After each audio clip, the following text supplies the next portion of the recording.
como se nos ha vuelto lamentablemente costumbre en nuestros espacios, tenemos que iniciar con un minuto de silencio, justamente en conmemoración de las víctimas que lamentablemente día con día tenemos en el país, víctimas de una violencia sistémica, de una violencia terrible, a la cual todos y todas y todos nos hemos visto enfrentados en algún momento. Y sobre todo, pues hoy, aprovechando la coyuntura de lo que va nuestro recorrido, pues este minuto de silencio como equipo mediador del museo queremos dedicarlo a esas 20 mujeres trans que han sido asesinadas a lo largo del 2021, en estos 6 meses, 3 de ellas en el marco del paro nacional y muchas de ellas en las periferias de las ciudades. Somos conscientes de la violencia que sufre la población trans en nuestro país, la rechazamos rotundamente, invitamos a rechazar cualquier tipo de violencia, ya sea por género, raza, identidad, religión, a la cual los pobladores de este país y los pobladores del mundo pudiéramos estar sometidos. Queremos entonces brindar este minuto de silencio en honor a ellas, conmemorando sus vidas, conmemorando sus luchas y recordando que a pesar de que se puede decir que de la situación colonial al día de hoy se ha avanzado algo, aún nos falta mucho por recorrer. Entonces, demos este minuto de silencio en respeto de esas vidas.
Nuevamente, como equipo mediador del Museo de la Universidad del Rosario, reiteramos nuestro compromiso con la vida, con los espacios seguros y esperamos justamente que este tipo de acciones se repliquen en todos los espacios académicos, en todos los espacios donde podamos hacer un poco de presencia, hacer conciencia justamente de los problemas que afronta no solamente la población trans, no solamente la población LGBT, en especial ellos en esta fecha y aprovechando esta conmemoración, sino todas las personas y sobre todo en un país en que se están sucediendo tantas cosas como Colombia. Vamos entonces a conversar sobre la historia de la población LGBTQ en Colombia y para iniciar quiero hacer algunas precisiones. La primera es que esta no es la historia de LGBT de la Universidad del Rosario. ¿Por qué? Porque hacer una historia LGBTQ de la Universidad del Rosario es sumamente complicado. Cuando nosotros hablamos de afrodescendientes, podemos poner un referente. En nuestro caso, Luis Antonio Robles, el primer afrodescendiente del cual tenemos registro, estudia en el Rosario. Cuando hablamos de mujeres, podemos poner un referente. Carmen de Zuleta y Cebrián, una exiliada española que llegó a Colombia y que estudió y que se graduó en el Colegio del Rosario en su maestría de Filosofía y Letras.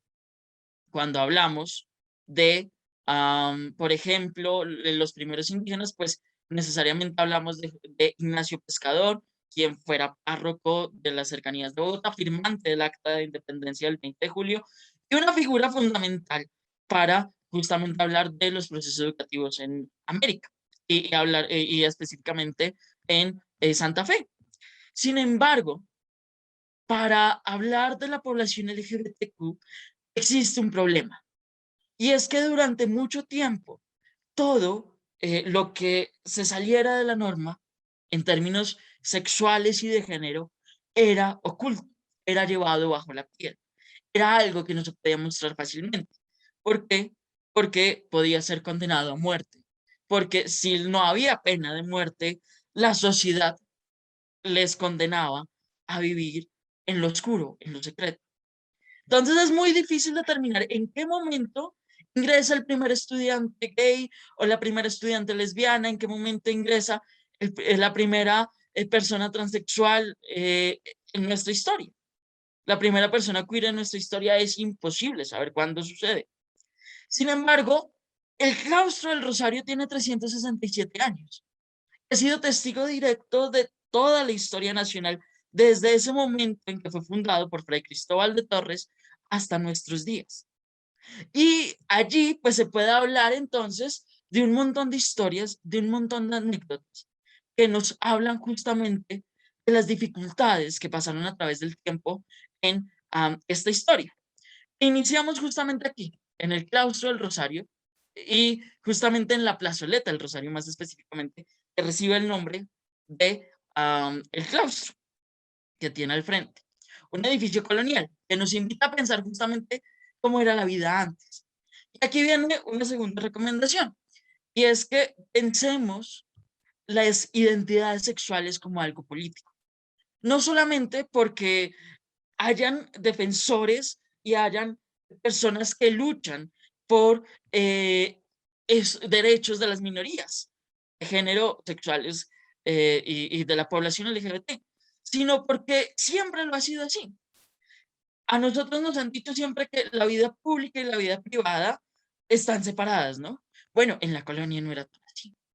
En la colonia existían las leyes que regulaban la vida de las personas en sus ámbitos privados. Y en ese sentido, cualquier alteración del orden privado afectaba el orden público. Todo lo que es en el ámbito privado se hiciera que fuera considerado como inmoral era potencialmente peligroso para la sociedad que se estaba levantando, que además era una sociedad levantada en unos principios de inequidad. ¿Por qué? Porque, bueno, no todo el mundo podía estudiar. ¿Quiénes podían ingresar a lugares como el Colegio del Rosario? Hombres, principalmente, ¿no? Mujeres no podían ingresar. Hombres blancos, hombres que tenían, am, hombres blancos, hombres que tenían ciertos recursos, es decir, que ya mestizos, que era la mayoría de la población, indígenas, afrodescendientes, ni se diga, no podían ingresar. Tampoco podían ingresar personas pobres porque educarse era caro. Y allí entonces tenemos una concepción y un hecho histórico, y es que los primeros 15 estudiantes que ingresan a la institución, pues son ese número, 15. ¿Por qué? Porque nadie más podía ingresar. ¿Por qué? Porque si alguien intentaba ingresar, pues había un montón de formalismos sociales que se le impedían, que lógicamente no era algo exclusivo del Rosario, era algo que se presentaba en todos los ámbitos de la vida cotidiana. Una persona que era castiza, es decir, hijo de español con mestizo, tenía más derechos que un mestizo mismo. Y una persona mulata pues tenía menos derechos que un mestizo, que cualquier otro tipo de persona. Entonces, en esas condiciones es que se funda el Colegio del Rosario. Y es en esas condiciones, también a través de una regulación eclesiástica, empiezan a surgir ciertas leyes, las cuales ya nos evidencian las dificultades sociales a las cuales van a estar, están pues afrontando constantemente las personas que se salen de esa norma. A esta norma le llamamos heteronorma.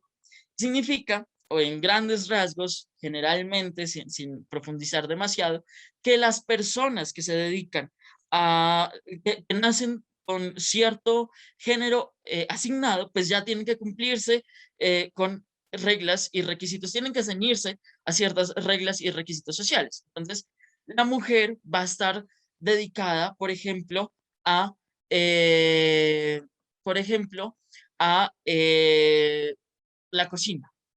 Va a estar dedicada, por ejemplo, a criar a los hijos. a pesar de que desde la época de nuestro fundador, desde la época de Fray Cristóbal, el hombre de la estatua, que aquí podemos apreciar en su monumento funerario, es, ya existían ciertas mujeres que trabajaban en algunas cosas, en la molienda, siendo loteras, pero eran casos extremos en donde pues o el hombre se había ido de la casa o ella estaba sola y nunca se había casado. El trabajo más común era el de ser monja y por consiguiente el de trabajar también en ámbitos como la salud, porque pues, la religión está dedicada, entre otras cosas, a, por ejemplo, los servicios básicos de salud.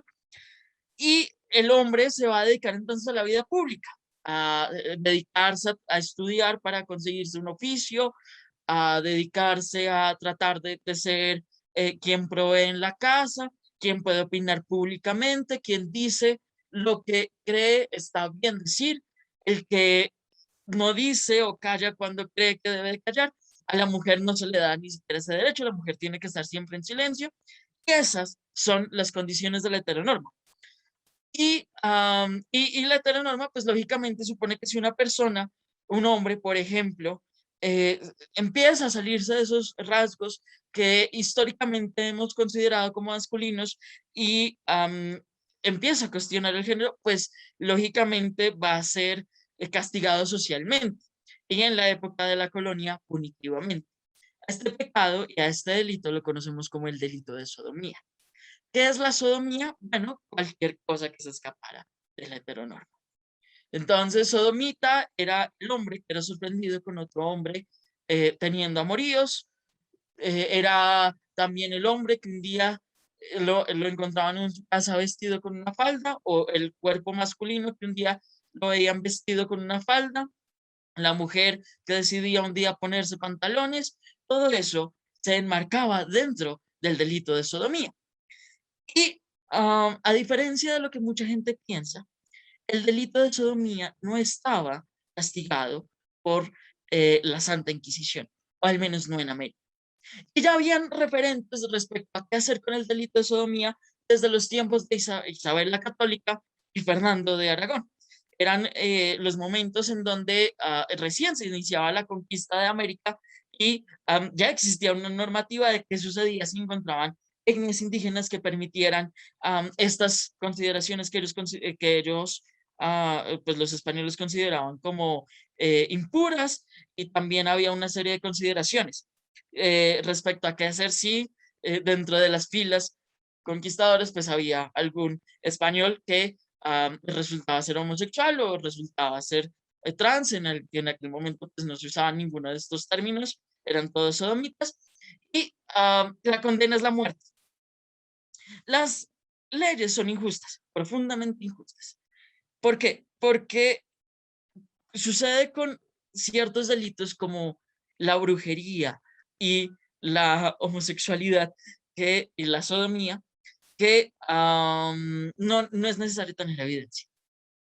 Si hay un testimonio, se puede considerar ese testimonio suficiente para que haya evidencia. ¿Quiénes se encargaban entonces de hacer estos juicios? La Real Audiencia, que era el mayor ente operativo judicial en ese momento en la colonia. Entonces, la Real Audiencia nombraba a un abogado para el caso que hacía las veces de fiscal, iba al lugar en donde se presentaban los hechos, empezaba a arrestar a todas las personas implicadas, incluyendo a quien ponía la denuncia, y podía hacer uso de cualquier facultad para lograr la confesión. Eso implicaba también tortura. Eso implicaba también dejar a la persona en el cepo varios días sin comer hasta que finalmente la persona dijera, sí, sí, sí lo hice. O, en fin, hasta que lograra una confesión pura, que el mismo fiscal decidía cuando era pura. Y si los testigos se contradecían entre sí, pues el fiscal podía considerar, el abogado de la Real Audiencia podía considerar qué testimonios tomar en cuenta y qué testimonios no tomar en cuenta. Entonces, por ejemplo, tenemos varios casos. Uno de ellos sucede en lo que en ese momento se llamaba Puente Real, hoy es Puente Nacional, y Es un caso en el que el alcalde, por allá en 1803, no está en el momento en que su mujer va a parir uno de sus hijos. ¿Por qué? Porque tiene unas obligaciones en un pueblo vecino justamente como juez. En ese momento, pues la división de poderes no estaba tan definida. Y esta mujer en las fiebres del parto le dice a la partera que si su esposo no está ahí es porque se fue con un negro esclavo con el cual él tiene tratos, lo dice el documento.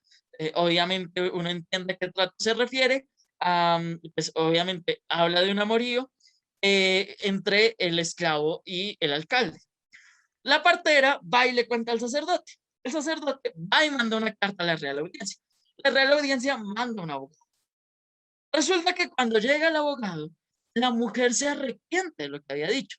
Dijo, pues realmente no es eso. Yo estaba pasando por las fiebres, tenía un delirio y mi esposo nunca me ha faltado y yo lo que dije lo dije porque sí, lo dije por celos, porque pues sí son amigos, o sea, como que sí tienen una relación más cercana, pero no tengo evidencia de lo que dije. El abogado no le cree. Dice que si ella dijo eso, fue justamente porque el esposo la presionó. Entonces va a hablar con todos los habitantes de esa casa. Los encierra además. Todos los habitantes de la casa le dicen exactamente lo mismo. Ellos nunca han visto nada que se pueda salir de esas normas. Todo está muy tranquilo. Él es un hombre del cual nunca se ha tenido un escándalo. El abogado sigue sin creer y decide traerlo hasta Santa Fe de Bogotá. Y en Santa Fe de Bogotá lo encierra y lo tortura. No se sabe al final qué sucedió con ese caso porque el archivo que está en el Archivo Nacional se perdió. Pero se perdió esa parte de donde aparece el final. Pero pues se refleja mucho de las circunstancias tan desiguales a las cuales se tenían que enfrentar las personas acusadas de sodomía. Eso para todos los géneros y para todas las poblaciones, ¿no? Sin embargo, con las mujeres sucede algo muy particular. Las mujeres que cometen el delito de sodomía son tratadas un poco más benevolentemente. Esto tiene que ver con el machismo tan imperante en la época.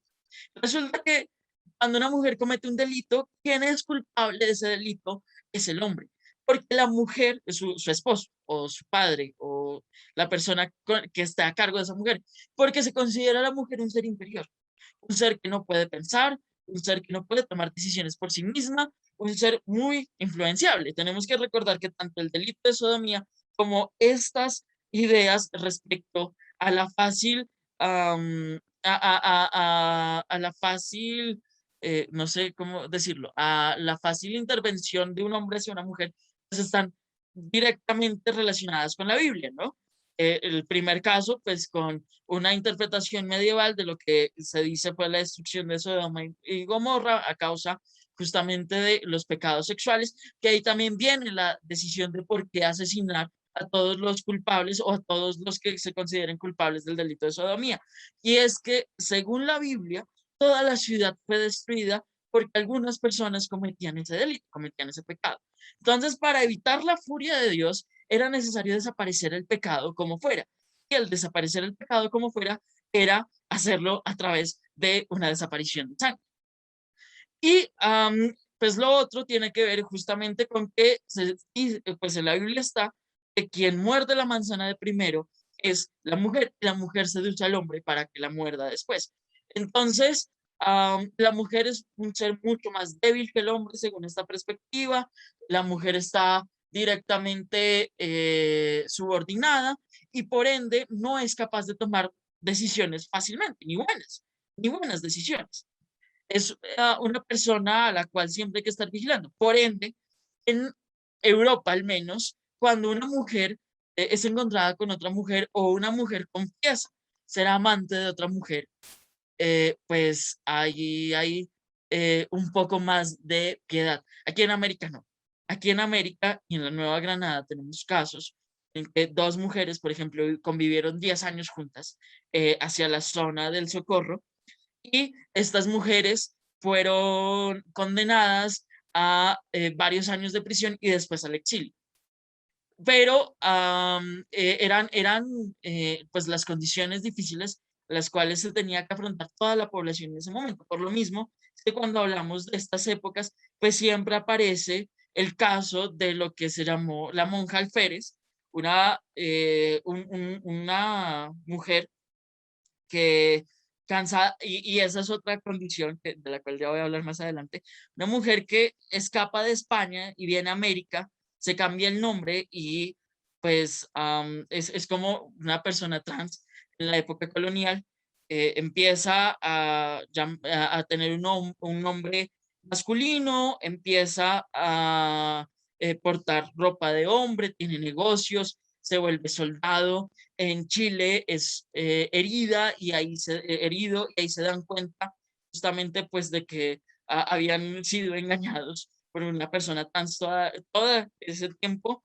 Había llegado a ser capitán y después se le volvió a degradar al Pérez, y que de hecho pasó por Santa Fe y estuvo con uno de los predecesores de Fray Cristóbal de Torres como arzobispo de la ciudad, y él mismo le ofrece pues quedarse ahí, eso sí, pues manteniendo y tratando de mantener nuevamente las costumbres propias de las mujeres. Porque esto es importante, porque si bien el pecado nefando, como también se le llama a las relaciones homoeróticas en aquel momento, están relacionadas a sí mismo con pues todo este tema de salirse de la norma, como ya lo dije, pero como ya también lo dije, el pecado nefando no es tan grave dentro de las corporalidades femeninas. Lo que es grave es que esas corporalidades femeninas desafían el género. Eso es lo grave. Cuando una mujer decide, o cuando un hombre trans decide afrontar esa realidad y decide lanzarse a eh, lanzarse a vivir otra vida, a vivir su vida, pues ahí es donde está el problema, porque no se puede permitir bajo ninguna circunstancia que un cuerpo femenino tenga los mismos privilegios y los mismos derechos que un hombre. Está mal desde cualquier punto de vista colonial.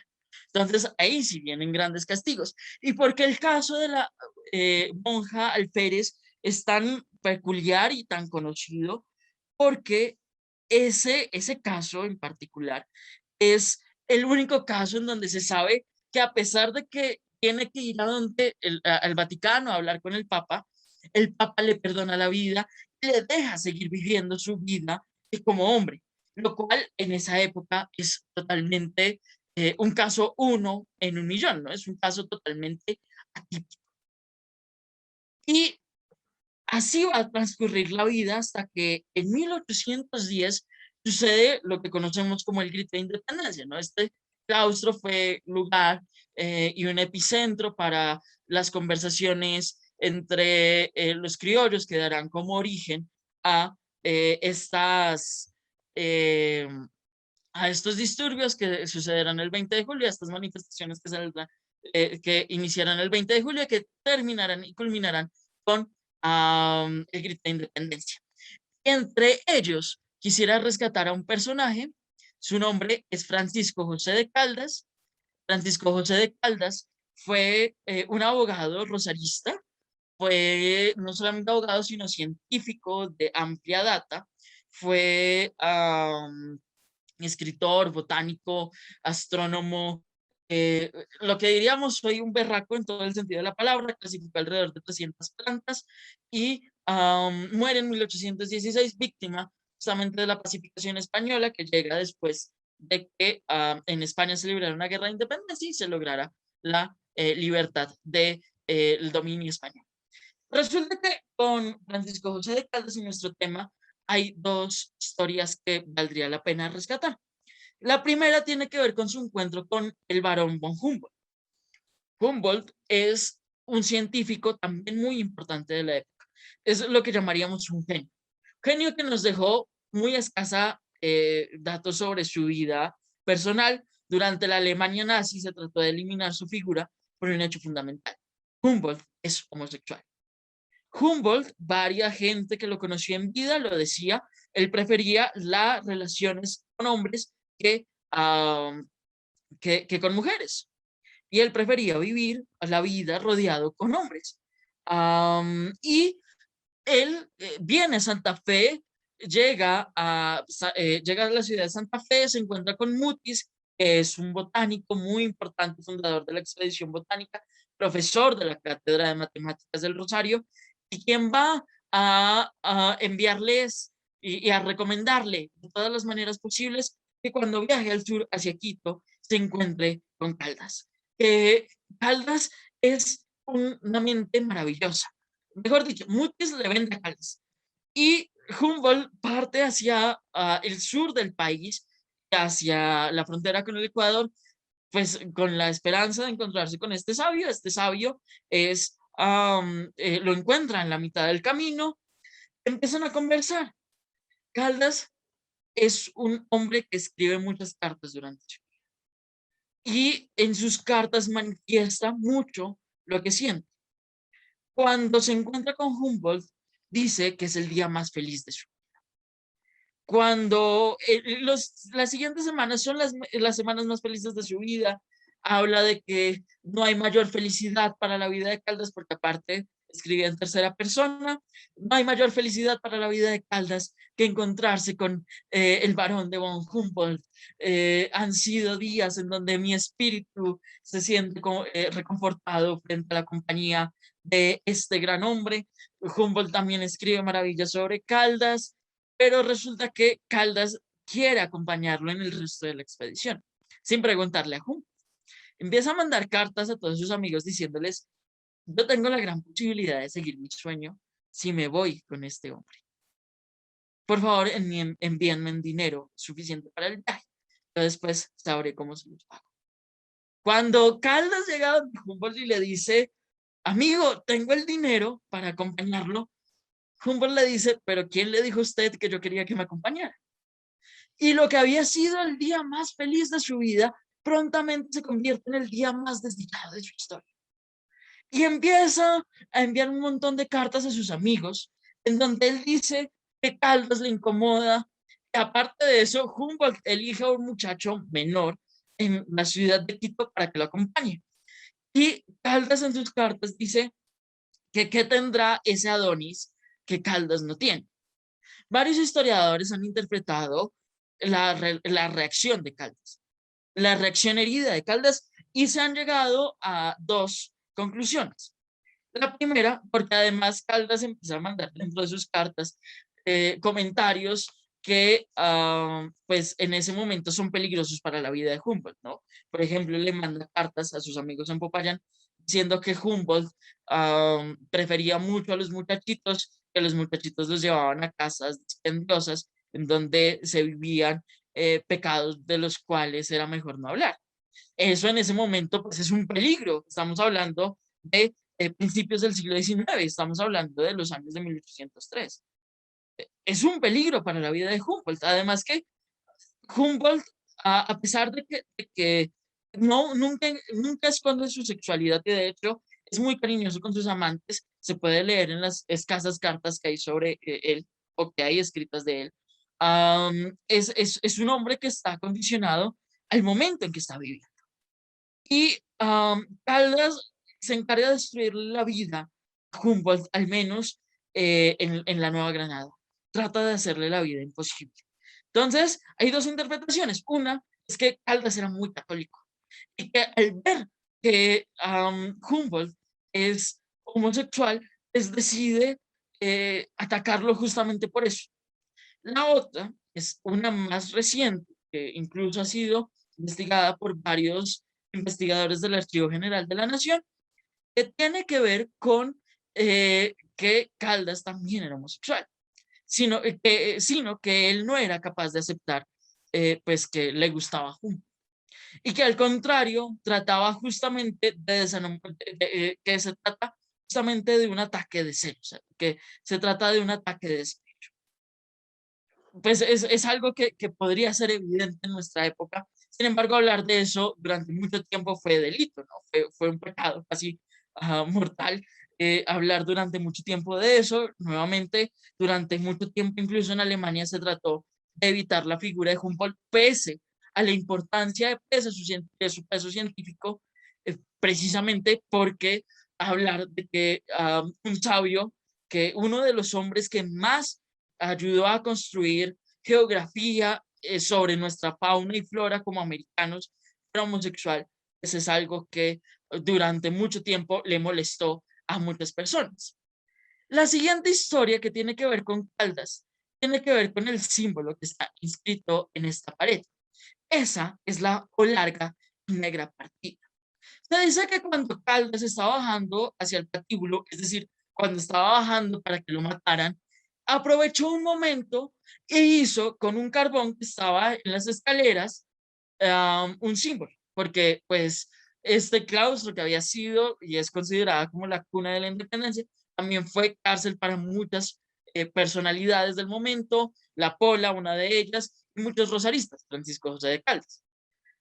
Caldas entonces hace ese símbolo, el la O larga y negra partida, y tiene varias interpretaciones. La primera, que es la manera como Caldas se despide del claustro, otra que tiene que ver mucho más con las relaciones de la metafísica, y hay otra que, bueno, esta también puede ser la letra teta de la palabra Thanatos, que significa muerte, pero también puede ser la letra teta de una estrella, de una constelación que Caldas buscó durante toda su vida, Teta Antonio. Teta Antono es, o Antonio, es una constelación que lleva el nombre de uno de los amantes del emperador Adriano. Antonio se dice que era el hombre más bello que existía en su época. Y que cuando Adriano lo vio, se sintió tan profundamente perdido en ese amor que fue casi imposible que se pudiera contener. Incluso Adriano pues, era de esos, fue una persona que también durante varias etapas de su vida transgredió al género porque mezclaba ropa femenina con ropa masculina, se maquillaba, entonces era un personaje al cual pues durante mucho tiempo también se trató de invalidar en la historia. Sin embargo, pues está la constelación que los científicos de su época le dieron el nombre a su amante justamente para tratar de congraciarse con el emperador, con el hombre más importante de su época. Y así, pues llegamos al siglo XIX, llegamos a lo que fue la historia del siglo XIX y las reformas en la educación durante el siglo XIX. Durante el siglo XIX también vamos a tener un fenómeno interesante, y es que el delito de sodomía desaparece del Código Civil. Durante mucho tiempo no va a existir ningún delito que se refiera directamente a prácticas homoeróticas o a prácticas de transgresión del género o a la transexualidad o al transvestismo. Sin embargo, eso no implica que no existieran condenas. ¿Por qué? Porque a pesar de que no existiera un delito con ese nombre, sí existían otros delitos, como por ejemplo perversión, como por ejemplo los delitos que tenían que ver con escándalo público. Estos delitos eran usados justamente para condenar personas. Pero eso también dependía según el gobierno que existiera. Tenemos que recordar que durante el siglo XIX Colombia se va a enfrentar durante mucho tiempo a varias guerras civiles. Guerras entre conservadores, guerras entre liberales, y van a haber sucesiones y cambios en el poder, cambios abruptos además, ¿no? Entonces, en un gobierno conservador, pues las leyes van a ser más estrictas, en un gobierno liberal, pues los códigos civiles van a ser un poco más laxos.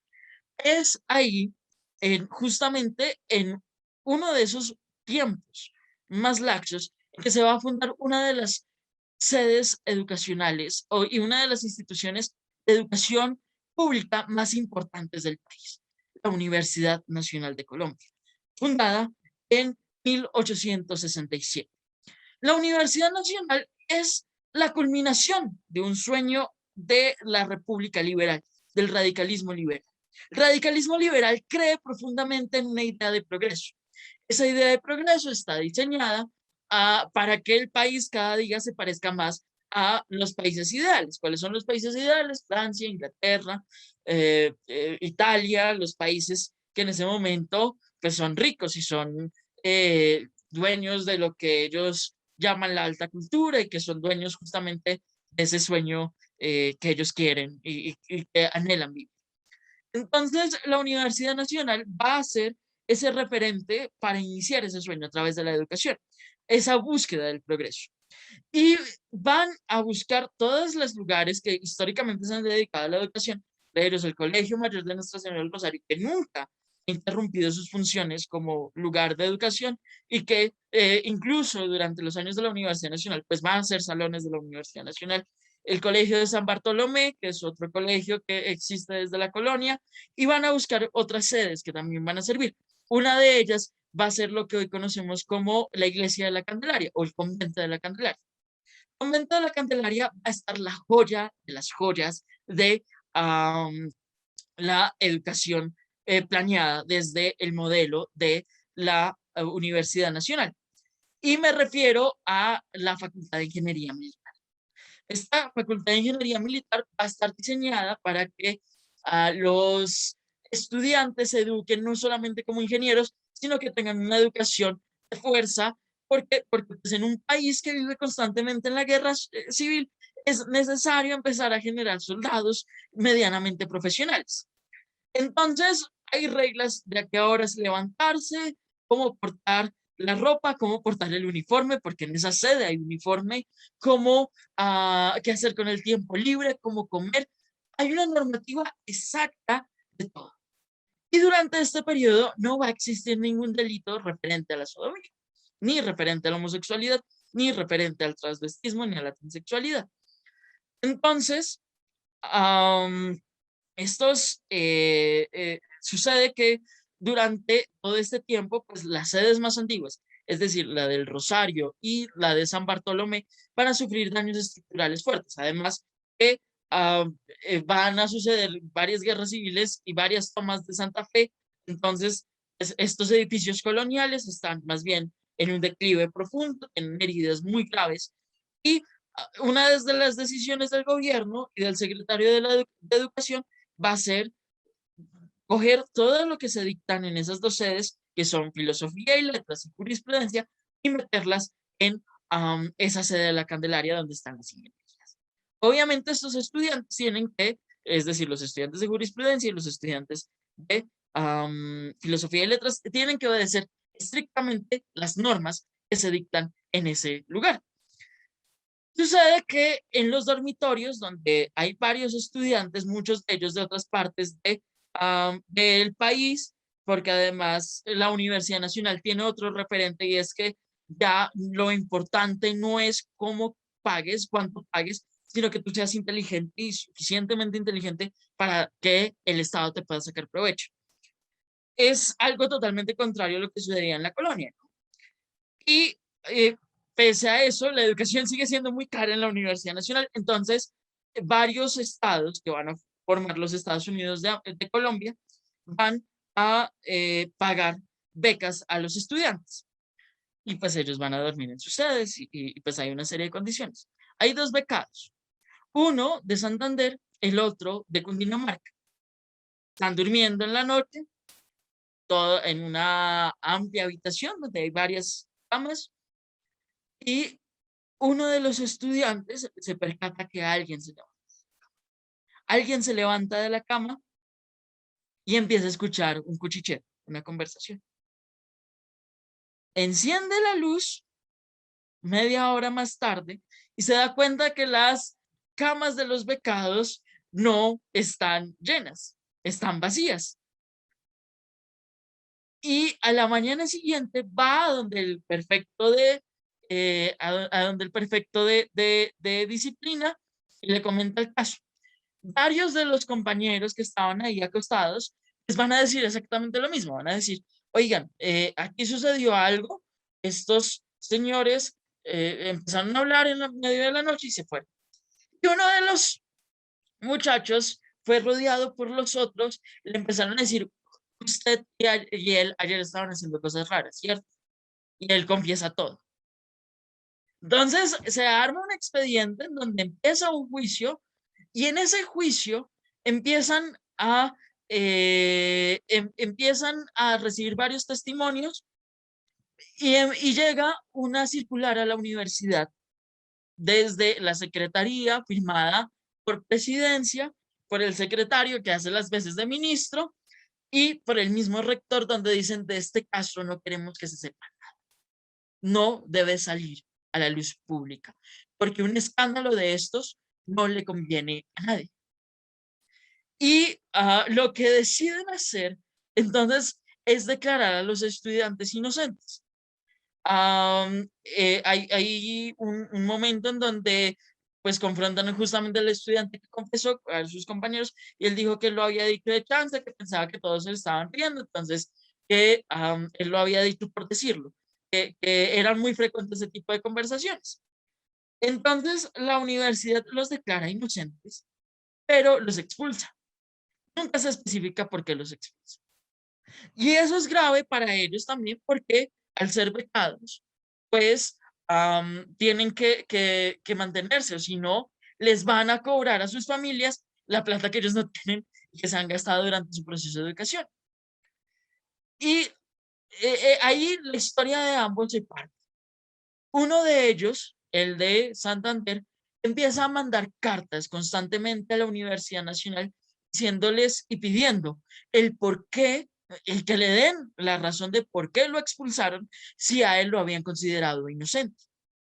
Mientras tanto, el otro se mantuvo en el anonimato 2 años, volvió a Santa Fe, vio que en el Colegio del Rosario se reabrieron las clases de jurisprudencia, decidió mandar una carta al prefecto, al encargado de el encargado de lo que llamaríamos facultad de la escuela, diciéndole básicamente es cierto, todo lo que sucedió es cierto, pero ya pasaron 2 años.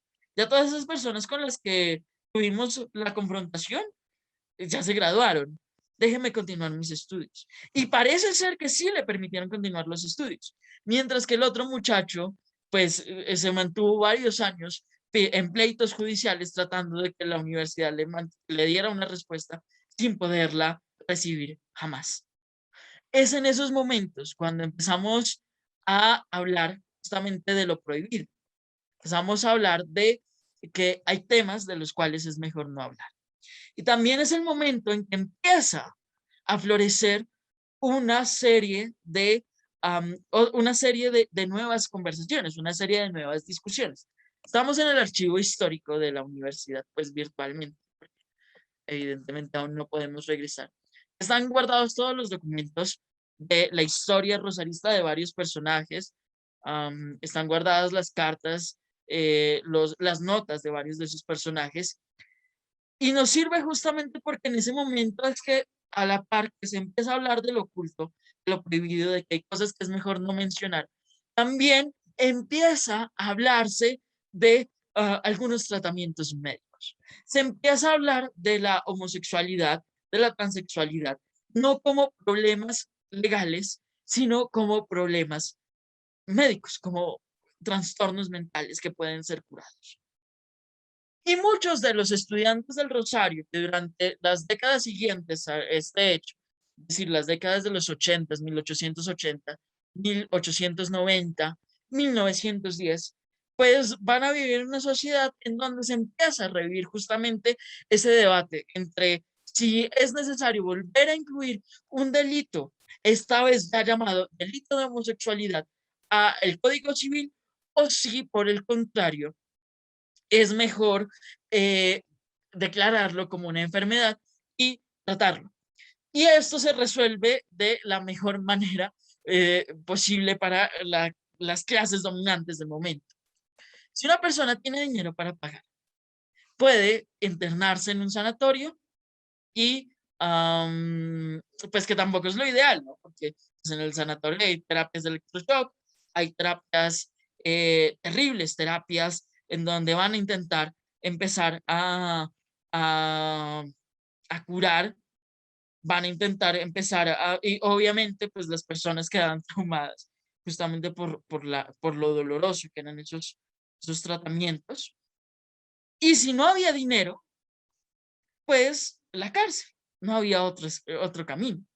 Entonces las familias de los muchachos de Abolengo se van a inventar viajes a Europa, se van a inventar negocios en otros departamentos, se van a inventar viajes al extranjero, becas, cursos, cuando realmente están obligando al muchacho a internarse en un hospital psiquiátrico. Mientras que a los otros, a la gran mayoría de la población, le toca enfrentar sí o sí la cárcel. Aquí tenemos un mosaico de el Colegio Mayor de Nuestra Señora del Rosario, en donde aparecen algunos personajes, el rector del momento, los colegiales, los conciliarios. Tomarse una foto en aquella época era caro, entonces estamos hablando de finales del siglo XIX. Entonces, empezamos también a ver cómo justamente, pues cómo es las clases sociales que rodean al Rosario, ¿no? En estos primeros años. Personas muy adineradas.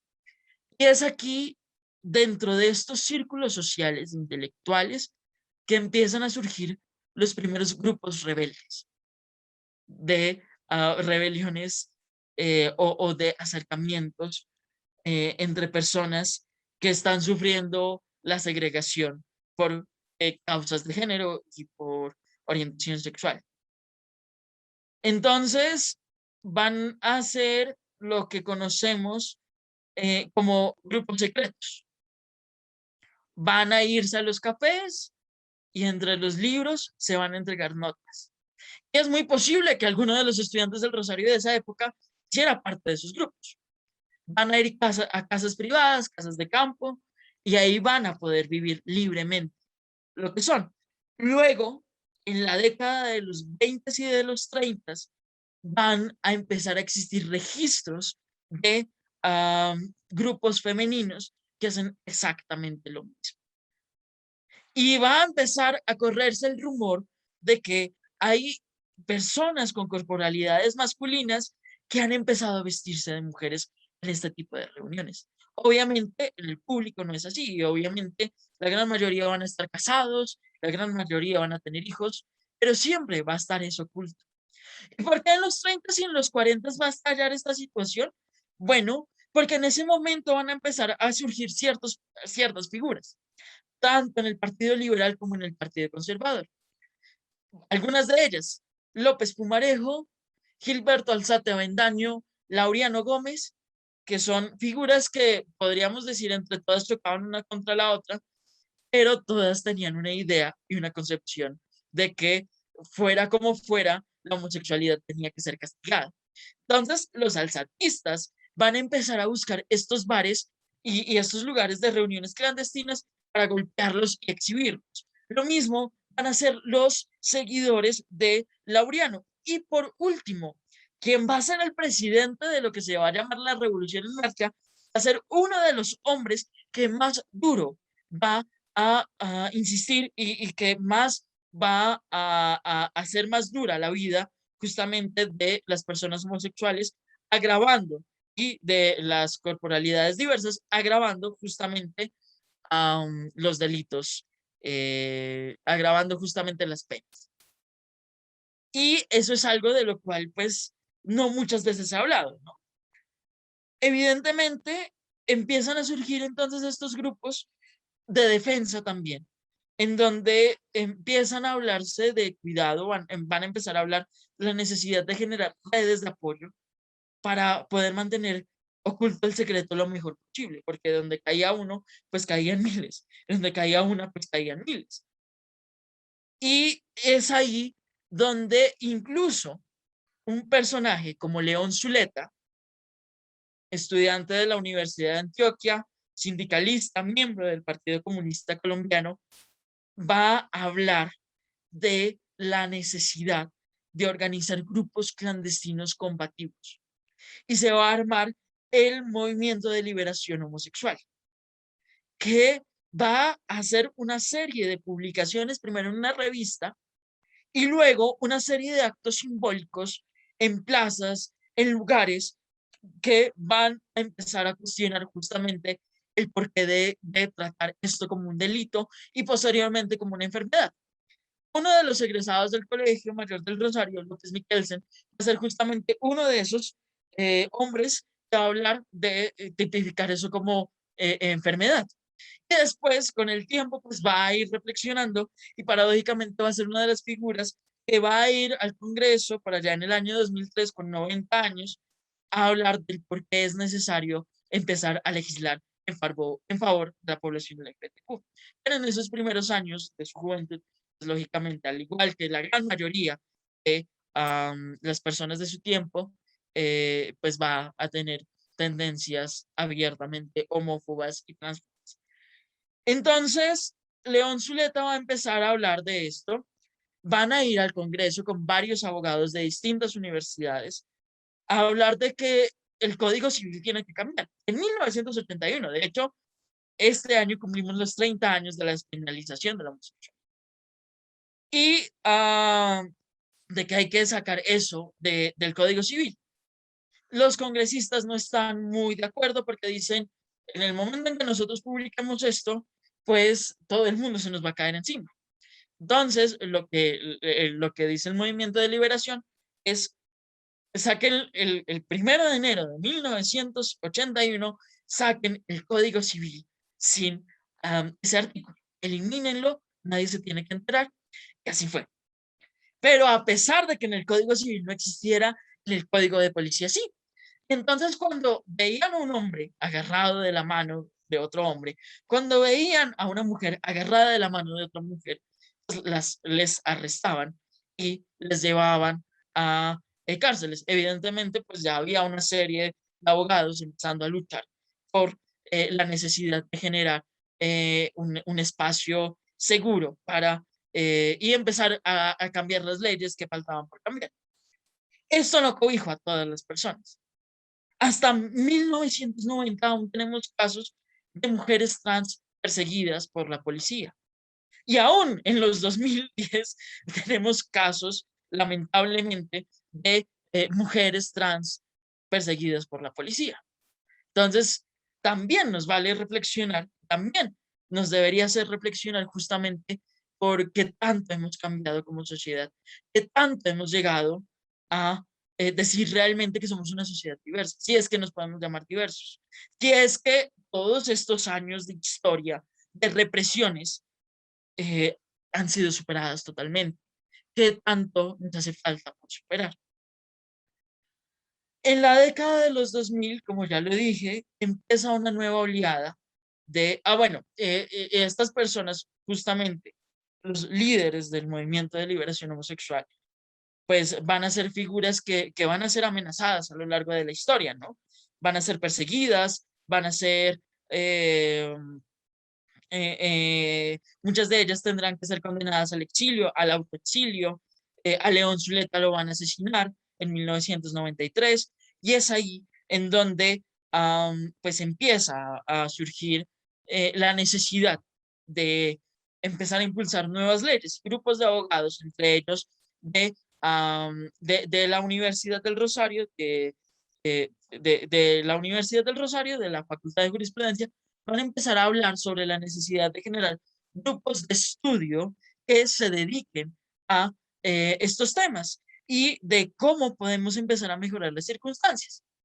Es ahí donde nace un grupo de diversidad sexual para la universidad. No es el primero que surge en una universidad, hay varios que están surgiendo en paralelo. El año 2010, es decir, que el año pasado cumplieron sus primeros años, nace GRIS, el grupo rosarista de interés en las diversidades sexuales y de género. Es un grupo que nace hace 10 años, que nace como un grupo académico en donde se empieza a hablar justamente de leyes, se empieza a hablar justamente de teoría queer, se empieza a abrir la academia, una academia que durante mucho tiempo estuvo cerrada a estos temas para que empiecen a hablar se empieza a hablar más abiertamente de estas, de la diversidad y de la necesidad de generar leyes a favor de la diversidad. Y pues es un grupo que hasta la fecha se ha mantenido, que se mantiene como un grupo de acompañamiento para los estudiantes diversos de la Universidad del Rosario, les estudiantes diversos de la Universidad del Rosario, y pues que hoy por hoy existe, como existen algunos otros grupos que empiezan a conformarse para dar debates mucho más enriquecedores dentro de la universidad, que esperamos también esos debates que se estén dando en toda la vida pública y se están dando en la vida pública, porque hoy por hoy estamos viviendo un momento en que existen nuevos cuestionamientos respecto a qué tanto hemos avanzado precisamente respecto a leyes, respecto a formas, respecto a lo que hacemos y cómo lo hemos hecho socialmente hablando. Empiezan a surgir estas cuestiones y estas preguntas como qué tanto realmente ha beneficiado a la población trans, que hoy por hoy, pues hombres blancos, homosexuales, pero heteronormados, pues, tengan una mejor condición de vida, qué tanto ha beneficiado a las personas no binarias, cuando apenas hace unos cuantos días en Argentina se estaba haciendo la primera legislación sobre personas no binarias y en el resto de América Latina no existen, ¿no? Es como que está el no existir. Entonces, estas son las reflexiones que queríamos dejar como museo en este recorrido. Y pues ya queremos dejarles, no sin antes preguntarles si tienen alguna duda, si tienen algún comentario, pueden abrir su micrófono de manera libre y de esa manera poder expresarse.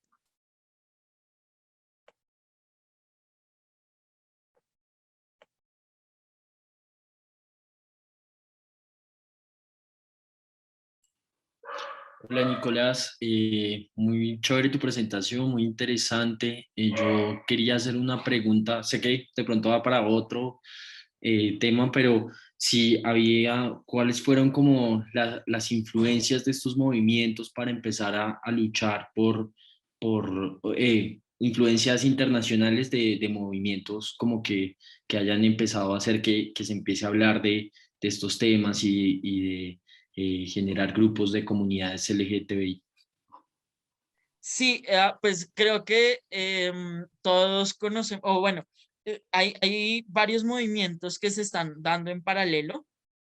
Por ejemplo, tenemos el caso de, y el más conocido y la referencia más conocida es Stonewall, que fueron los disturbios que sucedieron justamente hacia 1969 en un bar gay de la ciudad de Nueva York, en donde empiezan a surgir justamente estas reivindicaciones. Obviamente, esto tiene larga data, ¿no? Hay varios grupos en Estados Unidos que se están naciendo anteriormente. Hay grupos clandestinos que han nacido, por ejemplo, en México. Tenemos el caso de la fiesta de los 31, que pues es un caso bastante resonado. Y justamente creo que de todas estas referencias y de todos estos modelos empiezan a surgir la necesidad de generar grupos pues de lucha clandestina. Igual hay que recordar algo y es que estamos hablando de justamente grupos fundados por militantes del Partido Comunista, ¿no? El León Zuleta nuevamente era militante del Partido Comunista. Entonces, si bien Rusia y Cuba no son un ejemplo de liberación, pues sí como que ayudan un poco a formar una visión de acción, una visión de cómo actuar frente a las posibles represiones estatales. Igual, pues estos son movimientos que nacen, mueren, renacen, están ahí sobreviviendo en el marco de algo que es algo importantísimo y grave que está sucediendo alrededor. Pero sí, obviamente hay unas referencias internacionales muy fuertes. Estambul es una de ellas. Celeste, porfa, inicia tu micrófono y después va Mayeli y después Kevin.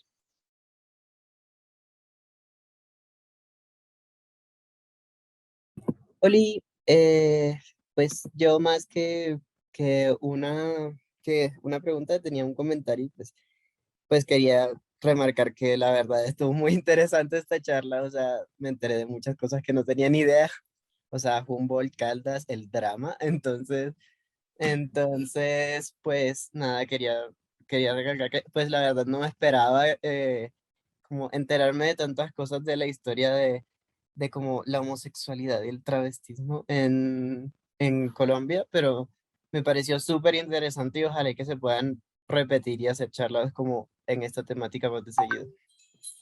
Esperamos muy pronto poder hacer este recorrido de manera presencial, que obviamente sería 10 veces mejor. Muchas gracias, Celeste, por tu comentario. Mayali, por favor.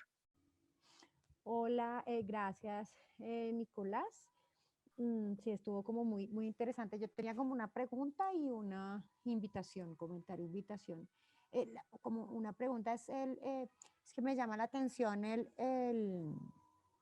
pues la Universidad del Rosario em, como lugar que dicta jurisprudencia, ¿no? Que ha estado como tan,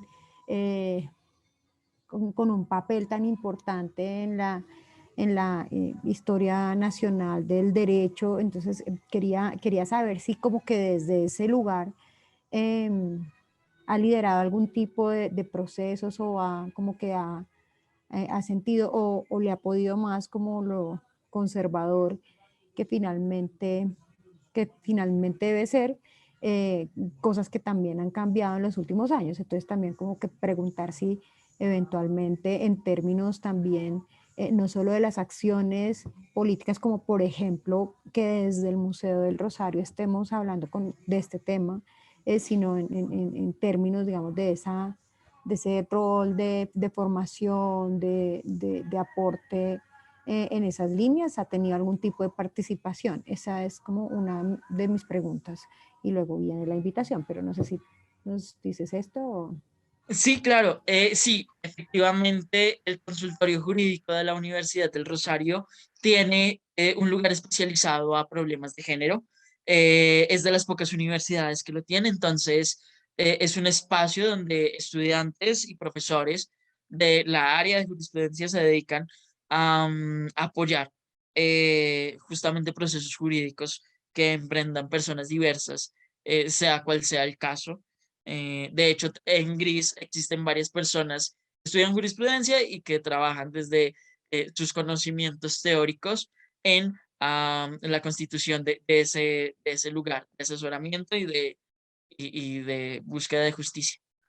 También, además del consultorio jurídico, se creó el protocolo de violencias basadas en género, que considero yo que es uno de los más completos y también hay una invitación ahí también, es que el año pasado nosotros realizamos una serie de conversatorios con los distintos colectivos de diversidad de varias universidades, como Triángulo Abierto de Externado, GAETS de la Nacional, otro colectivo que se llama el colectivo Calo. Entonces ellos nos contaban cómo eran esos protocolos, qué deficiencias habían.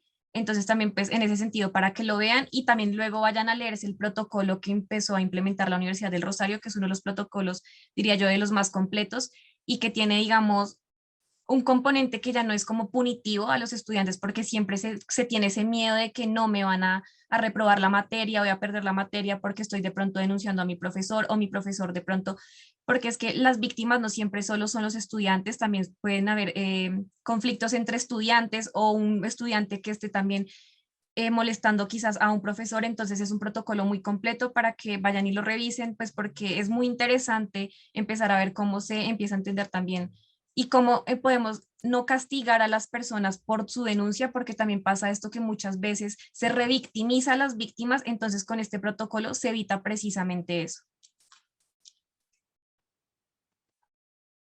Gracias, no tenía conocimiento de esto.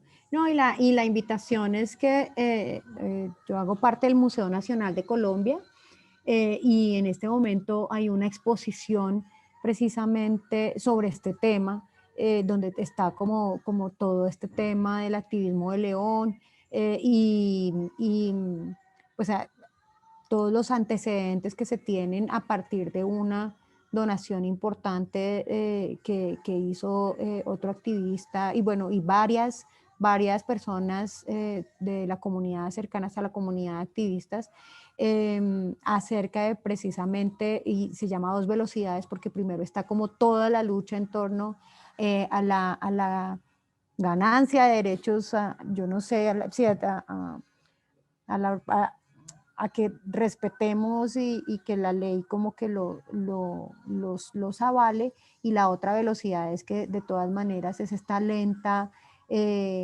aplicación de social que haga que se respeten, se valoren y se respeten sus derechos. Entonces está también súper invitados, invitadas al Museo Nacional para que vean esta, y pues Nicolás y Daniela súper invitados, si quieren hacemos una mediación intercambiada para que también como que se enriquezcan, podemos incluso para esta mediación que están haciendo,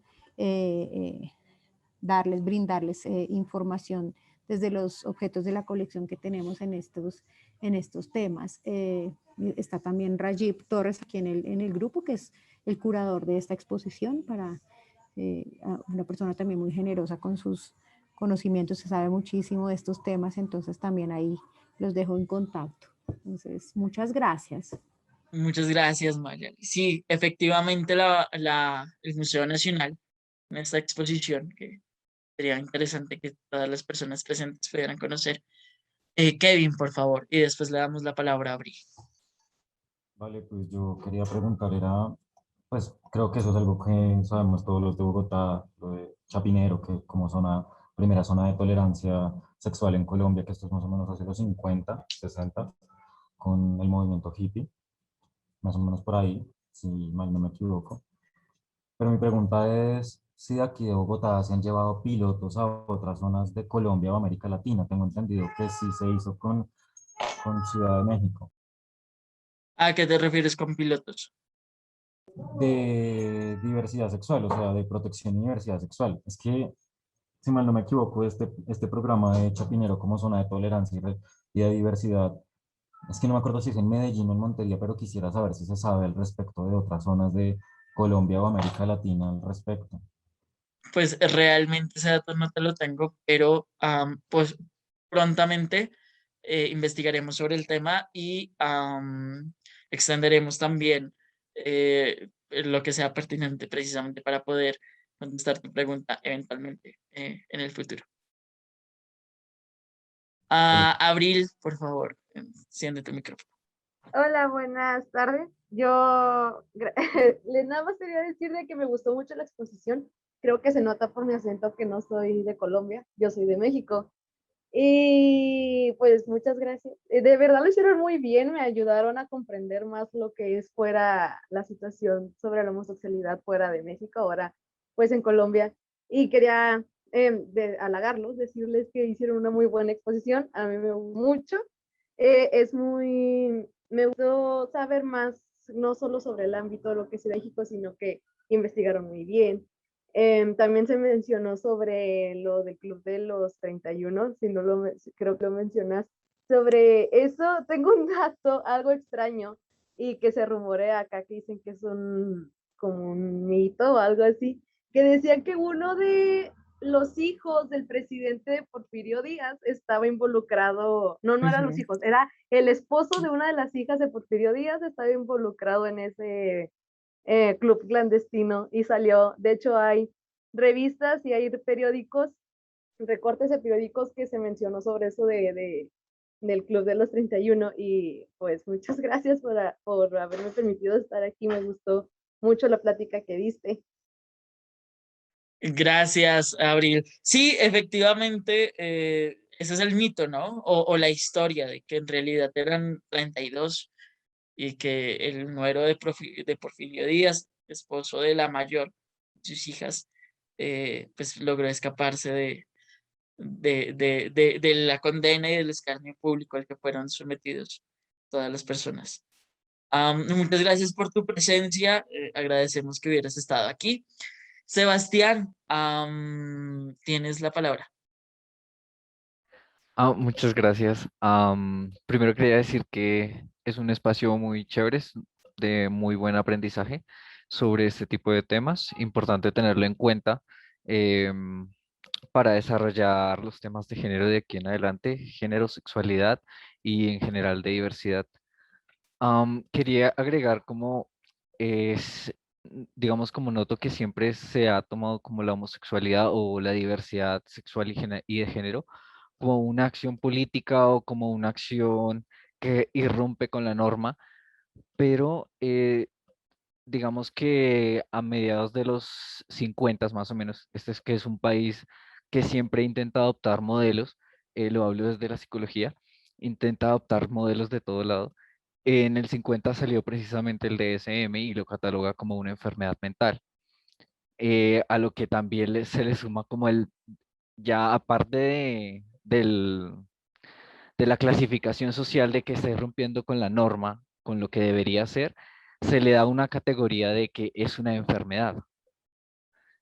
Entonces, es un tratamiento distinto porque hay hay hacinamientos, hay, bueno, diferentes cosas y no es lo mismo tratar a un enfermo que a una persona que simplemente no está cumpliendo con una norma. Y no fue sino hasta su tercera edición, años 70, que realmente quitaron esta decisión y aún hay personas que siguen creyendo que la decisión de la APA estuvo errónea.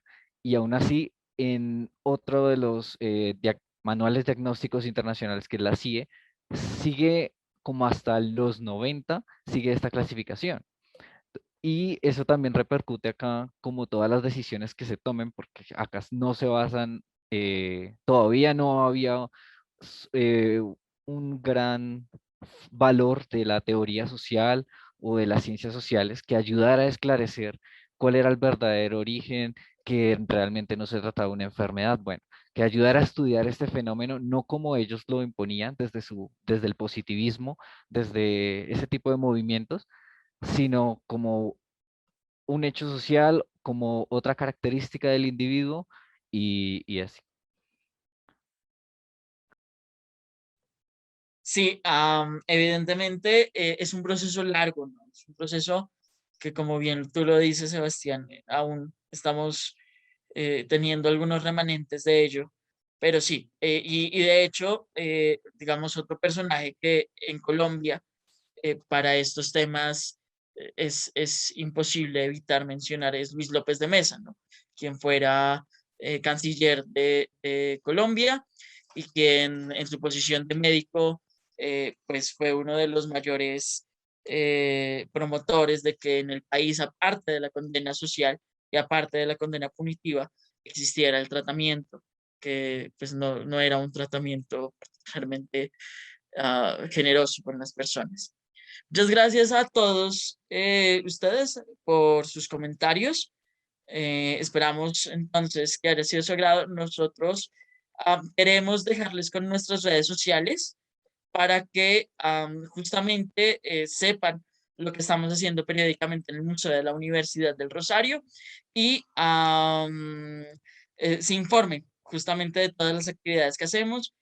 Pues esta es justamente una idea que tenemos de iniciar a contar las historias justamente de esas poblaciones que durante mucho tiempo, por distintas circunstancias, no fueron tan evidentes dentro de nuestras aulas. Entonces, Daniela, por favor, puedes compartir. Bueno, acá como pueden ver, esta es nuestra página web, nos encuentran como urrosario.edu.co. Si se van acá a la sección de visita, pueden agendar recorridos virtuales en esta sección, recorridos virtuales. Por el momento no tenemos recorridos presenciales debido pues a la contingencia, entonces estamos esperando que pues muy pronto podamos volver. Por el momento pues realizamos recorridos virtuales. También pueden escribirnos a nuestro correo visitasguiadas@rosario.edu.co si quieren alguna solicitud especial o si requieren consultar material con el cual contamos. En esta sección de exposiciones van a poder encontrar las exposiciones pasadas y actuales con las que contamos en el museo. Acá tenemos exposiciones de distintas temáticas, las cuales ustedes pueden ir a consultar. También nos encuentran en Facebook como Museo de la Universidad del Rosario o @museo.ur. Acá también pueden encontrar pues todas las cosas que vamos haciendo. También nos encuentran en Twitter como Museo de la Universidad del Rosario o @museo_ur. Acá también estamos constantemente publicando todo lo que estamos haciendo.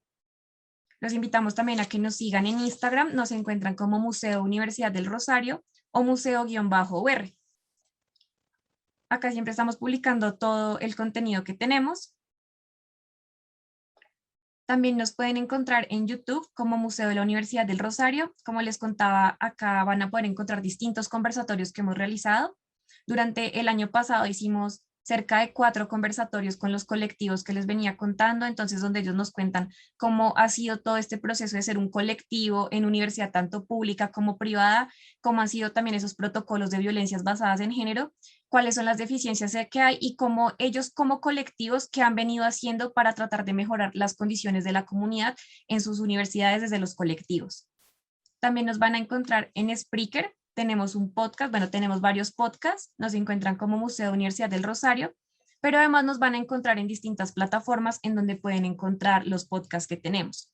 El primero se llama Historia en un Instante y el segundo es Radio Teatro. En el primero contamos varias curiosidades de la universidad o de distintos personajes en menos de 10 minutos.